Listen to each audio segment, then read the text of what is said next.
Co-developed by One More Level, Slipgate Ironworks and 3D Realms, they describe GhostRunner as a first-person platformer hardcore slasher. We would describe it as Mirror's Edge meets Hotline Miami, but how does it fare?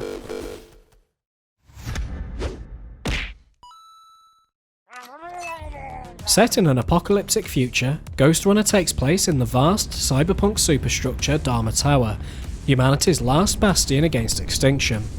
You're a GhostRunner, a cybernetically advanced blade master on a rampage through the tower to reach the key master at the top and put an end to their tyrannical reign.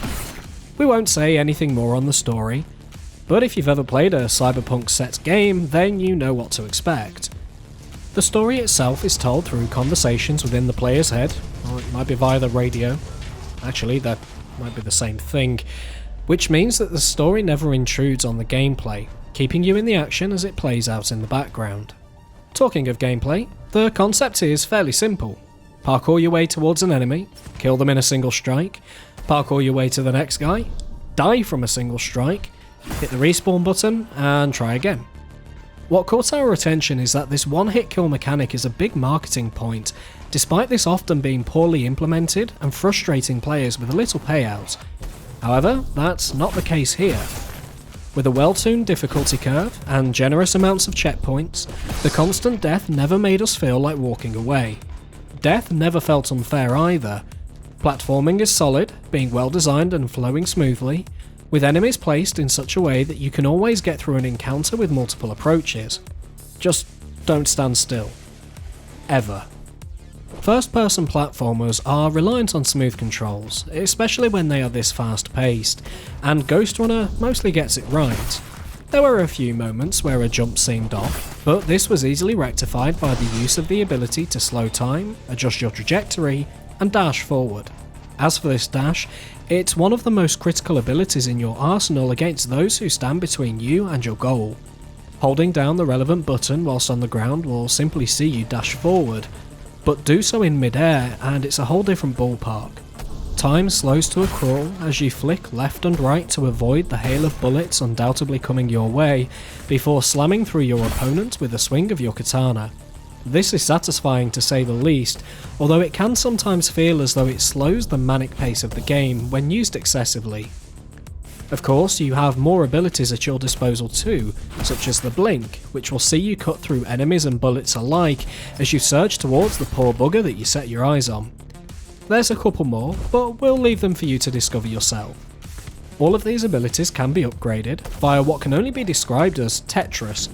Each upgrade takes the shape of a block, which must be fit in amongst the others you wish to assign. If it doesn't fit, then you need to sacrifice one upgrade for another. This is an interesting take, and it forces you to think carefully about which upgrades to use, although the ability to deflect bullets is basically mandatory in our book. There are some pick-up abilities too, which are scattered around the various areas, such as the ability to slow down time. These only last for a short period, and more often than not form a key part of the puzzles. The puzzles themselves are somewhat scarce, however, predominantly found in the Cyber Void area. We'll say nothing more on that, but do on occasion appear in the overworld. These are never too complex, more serving as a way to force the player into more platforming elements and to give a break to the onslaught of enemies. Talking of enemies, these are quite well varied, with each type requiring a different tactic in their approach.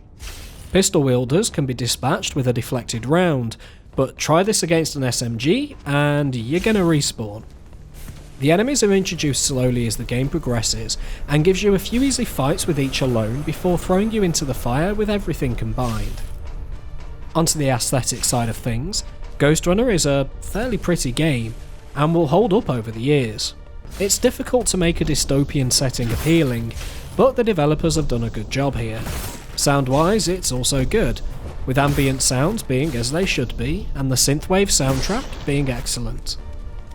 To wrap this up then, GhostRunner is a great first-person platformer, it's a great action game, and a pretty good parkour runner all in one. If you enjoyed Mirror's Edge but wanted a little more action, or you're just a sucker for speedrunning, then this is definitely a game you'll enjoy, just like we did.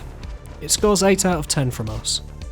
The hardcore insta-death style of play may be off-putting to some players, even with the generous checkpointing, and the 8 hours of story is a little short for our liking.